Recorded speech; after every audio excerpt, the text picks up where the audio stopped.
Hi there, I'm Nancy Kerr and I'm a folk performer and I'm also a stagecraft mentor for English Folk Expo. And so I thought today I would share a couple of stagecraft tips with you. And because of lockdown, I wanted these to apply not just to live in-venue performance, but also to some of the newer contexts in which I'm finding myself sharing my music online. So whether it's live streamed concerts, pre-recorded whole sets, pre-recorded segments or singular pieces, I'm sure you're aware of the variety of work that's going on out there. So hopefully these tips will work when we go back to normal. But also as performers, they can apply to where we are right now in these kind of evolving times. So what I'm going to do is ask myself 2 questions about my current stagecraft practices. And the first question is, what is the balance of chat versus music going to be in my set? And to address this question, I'm going to talk about 2 of my favourite techniques for kind of managing the ebb and flow of my set.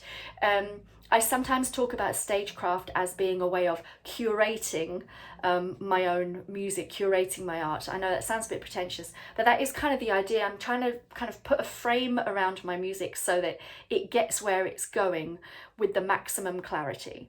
And so that the things that I do that are non-musical don't get in the way of the musical things. And so, my 2 kind of favourite techniques for balancing chat, music, silence, interaction, all of those different kind of flavours are the back announce and the segue. So the back announce would be that I open my set not with an introduction but with music. So I do my first song from silence, and when I finish my first song, that's the point where I would say something like, "Hello, great to be here," and then that was Barbara Allen or whatever. What I really like to do ideally is to do 2 songs in that setting. So to do my first song and then segue straight away into a second song, and then interact with the audience after my second song for the first time. So kind of logic behind what the segue might be, for me sometimes it's just that it's 2 songs in the same capo position, so I can roll from one to the other practically. There might be a thematic link. Sometimes I like to do 2 kind of nature themed songs to kind of open my set, to announce myself and to kind of introduce my work. So whatever it is, that segue I can then use again later in my set, and almost certainly will.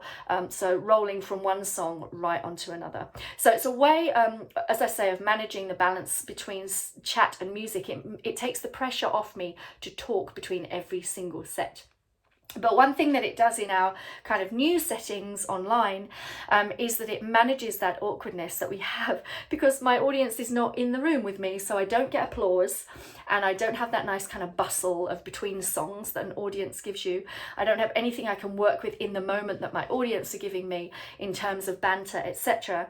The kind of rolling segue can keep it in the realms of music, which is where I feel, I guess, most comfortable as a performer. I don't want to completely write off chat as important, though. I do want to honour some really great work that I've seen done in terms of how chat can connect with an audience. And I've seen 2 online gigs or kind of sets of gigs recently that were very contrasting, but where one artist really took us into the moment and was very authentic and honest about what lockdown was like and what the environment was like. And that made a massive connection with the audience, because, if I'm feeling isolated, my audience is too. It would be wrong of me not to acknowledge that, I think, in some ways, or at least it certainly adds to the honesty, the kind of embracement of the moment. So that was really beautifully kind of connected with. And then I've also seen actually several artists manage that great technique of doing a live streamed gig, Instagram or Facebook or whatever, and managing to interact via the messages that are coming up from their audience. And that way that kind of captures some of that immediacy and that banter that we are all missing from live performance. My second question might feel like it comes a bit out of the blue, but it's phrased like this. I ask myself, how do I manage my boundaries? So boundaries in a live kind of setting, I would describe this way. What I mean is, we make decisions about how much of ourselves and our kind of personal lives and situations we share, how much we disclose as part of our set. And there's as many answers to that as there are practitioners. We all have different styles and ways that we talk about ourselves on stage and present ourselves. And the important thing is that we are in control of that, and that we feel that we've shared not too much or too little of ourselves. In the new kind of settings that I'm talking about, there's a whole new visual dimension to that, because of course we're not performing from a kind of neutral stage environment. We're often performing from our homes. So we now have the opportunity again to curate, same word again, how much of our settings we share and how. And again, I just want to give note to some contrasting but really successful work that I've seen done. I've seen artists again take us right into their environment. This is the piano I wrote this song on. You are most welcome to my front room. And again, I love the kind of controlled intimacy of that.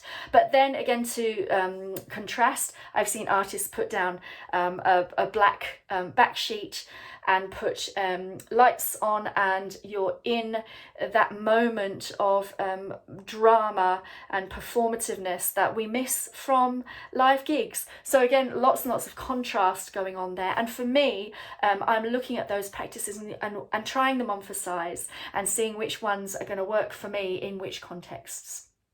Thanks so much for listening. I hope that's been useful.